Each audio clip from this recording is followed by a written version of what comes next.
अस्सलाम वालेकुम। Welcome to our channel. तमाम दोस्तों और अहबाब को मैं अपने चैनल पे खुशामदीद कहता हूँ। आज का जो हमारा टॉपिक है वो है डिलेंजो डी आर। डिलेंजो डी आर बेसिकली एक पीपीआई है, एक मैदे का कैप्सूल है। इसकी फार्मूलेशन है डेक्सलैन सुप्राजोल। ये न्यू जनरेशन पीपीआई है।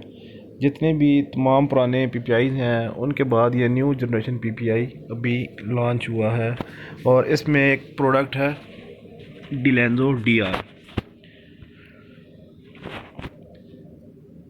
इसके बारे में मैं आपको जो भी बातें बताऊंगा, जो भी रिव्यू दूंगा, वो आपकी जस्ट इन्फॉर्मेशन के लिए है। आप इसको बग़ैर डॉक्टर से कंसल्ट किए कभी भी यूज़ मत करें। लाजमी बात है, कोई भी मेडिसिन है उसके साइड इफ़ेक्ट्स भी होते हैं, फ़वाइद के साथ साथ साइड इफ़ेक्ट्स भी होते हैं। तो इसलिए पहले आपने अपने किसी मेडिकल प्रैक्टिशनर, किसी फैमिली डॉक्टर या किसी भी डॉक्टर से कंसल्ट करना है। अगर आपको मैदे का कोई इशू है, मैदे में प्रॉब्लम है, तो आपने पहले डॉक्टर को चेकअप करवाना है। उसके बाद जो डॉक्टर आपको प्रेस्क्राइब करेगा वो आपने मेडिसिन यूज़ करनी है। ये वीडियो जस्ट एक रिव्यू है प्रोडक्ट का, वो मैं आपको दे रहा हूँ।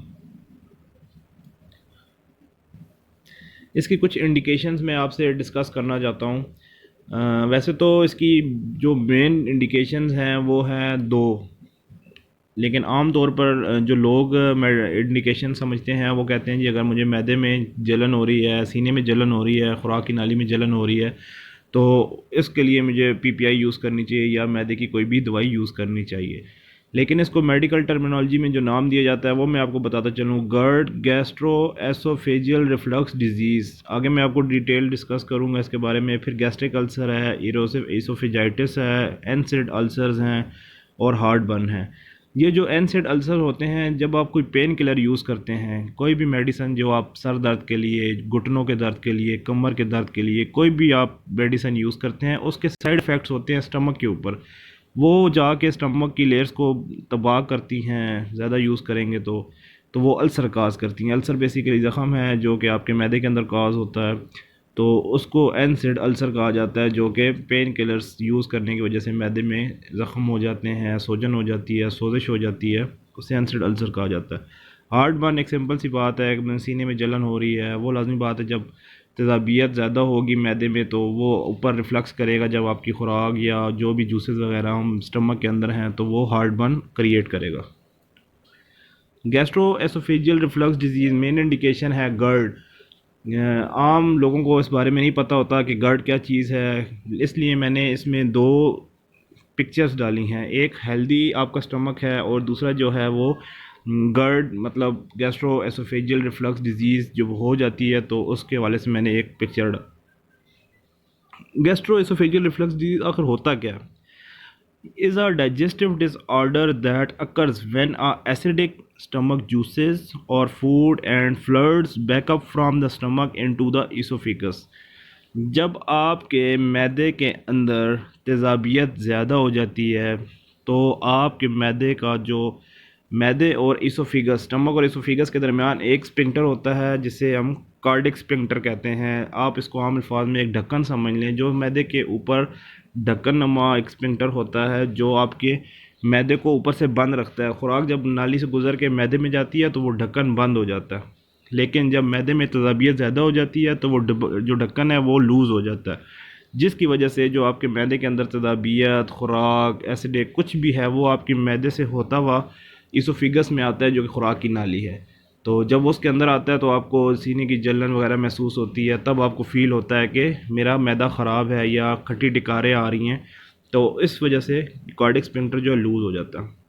दूसरी साइड अगर आप देखें तो आपको बाकायदा एरो के साथ बताया गया है। देखें, अगर हेल्दी में आप देखेंगे तो हेल्दी में ऊपर से बंद है, स्टमक ऊपर से बंद है। वो एरो जो देख रहे हैं आप घूम के वापस आ रहा है, वो वापस स्टमक में आ रहा है। लेकिन गर्ड में अगर आप देखें तो ऊपर से स्टमक और इसोफिगस के दरमियान खला हो चुका है, मतलब ढक्कन ओपन हो चुका है। तो इस वजह से जो स्टमक के अंदर जूसेस वगैरह हैं या जो आपकी खुराक के अंदर जा रही है वो वापस जब आएगी आपकी इसोफिगस में तो आपका जो है सीने में जलन महसूस होगी और आपको लगेगा कि मेरा मैदा ख़राब है, आपको खट्टी टिकाने आएंगी। आगे मैं आपको इसके बारे में और इंडिकेशन बताऊंगा। तो ये इसको बेसिकली गर्ड कहा जाता है, गैस्ट्रो एसोफेजियल रिफ्लक्स डिजीज़। आपका स्टमक से खुराक, जूसेस वगैरह वापस जब आती हैं खुराक की नाली में तो आपको सीने की जलन वगैरह महसूस होती है। सेकंड वन इंडिकेशन है इरोसिव ईसोफेजाइटिस। इरोसिव ईसोफेजाइटिस का मतलब है कि ईसोफेगस में सुराख हो जाना, सोजिश हो जाना, ज़ख़म हो जाना। इस कंडीशन में जब oesophageal reflux disease first step cause करती है तो उसके बाद जब खुराक और जूसेस वगैरह जब एसिडिक मवाद ऊपर आना शुरू होता है तो एसोफेगस को वो आके डिस्टर्ब करता है, उसकी लाइनिंग को डिस्टर्ब करता है, तो उसमें सोजिश वगैरह होना शुरू हो जाती है। तेज़ाब बेसिकली आप किसी चीज़ पे डाल दें, इंसान पे डाल दें, ज़मीन पे डाल दें, किसी भी चीज़ पे डाल दें तो उसको तबाह बर्बाद कर देगा। तो अल्लाह पाक ने एक निज़ाम रखा है मैदे के अंदर खुराक को हज़म करने के लिए, उसमें से जूसेस और पेंक्रियाज वगैरह निकालने के लिए तेज़ाब यूज़ किया गया है। लेकिन वो तेज़ाब स्टमक के अंदर रहेगा तो सेव रहेगा, जैसे ही वो आपकी ईसोफिगस में आएगा तो आपको ईसोफिगस या खुराक की नाली को तबाह करेगा। तो इसमें आप देखें एक साइड पे हेल्दी है और एक साइड पे गैस्ट्राइटिस शो हो रहा है। हेल्दी में आप देखें तो आपका इसोफेगस बिल्कुल नॉर्मल है, नेचुरल है, लेकिन गैस्ट्राइटिस में आप देखेंगे तो वहाँ पे सोजिश हुई हुई है, ज़ख़म हुए हुए हैं। तो इस वजह से इस इंडिकेशन में भी ये टैबलेट, ये कैप्सूल यूज़ किया जाता है। साथ चलते चलते आपको कुछ साइड इफ़ेक्ट्स बता दूँ डेक्सलैंसोप्राज़ोल इस सॉल्ट के।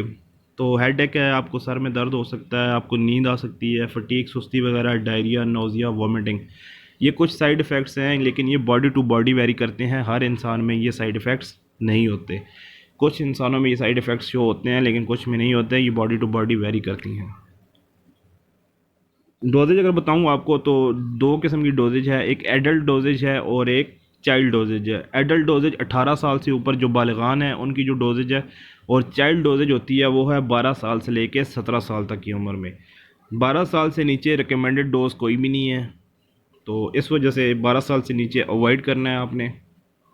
अगर 12 साल से ऊपर हैं तो आपने ये कैप्सूल इस्तेमाल करना है। एडल्ट डोज है 60 मिलीग्राम, अपने कैप्सूल लेना है, दिन में एक दफ़ा लेना है। ओडी में है दिन में एक दफ़ा लेना है। और मेंटेनेंस में जब आप 4 हफ्ते यूज़ करने हैं उसके बाद आप मेंटेनेंस में 30 मिलीग्राम यूज़ करेंगे। चाइल्ड डोजेज जो है वो भी 60 मिलीग्राम वंस अ डे, दिन में एक कैप्सूल यूज़ करना है। और मेंटेनेंस पे आपने 4 वीक्स के बाद आपने 30 मिलीग्राम एक कैप्सूल 4 वीक्स के लिए यूज़ करना है। टोटल 2 मंथ की ड्यूरेशन होती है थेरापी की। इसका यूजेज बहुत ही आसान है। इससे पहले जितने भी पीपीआईज़ आ रहे थे वो खाने से 1 घंटा या आधा घंटा पहले प्रेफर किए जाते थे या लिए जाते थे, लेकिन इस साल्ट में, इस फॉर्मूलेशन में ये खूबी है कि आप ये खाने के बाद भी ले सकते हैं, खाने से पहले भी ले सकते हैं। इससे कोई असर नहीं पड़ेगा कि खाने से पहले ही लेने हैं। बाज़ औक़ात इंसान भूल जाता है खाने से पहले, तो वो खाने के बाद भी ले सकता है। इसकी ये ब्यूटी है कैप्सूल की। अगर प्राइस आपसे मैं शेयर करूं तो जो 30 मिलीग्राम कैप्सूल है वो है 13 रुपये का एक कैप्सूल आपको मिलेगा मेडिकल स्टोर से। और अगर आप 60 मिलीग्राम देखें तो वो आपको 22 रुपये का एक कैप्सूल मिलेगा। Thanks for watching. Subscribe this channel. Press bell icon must for more videos getting interesting. Thank you.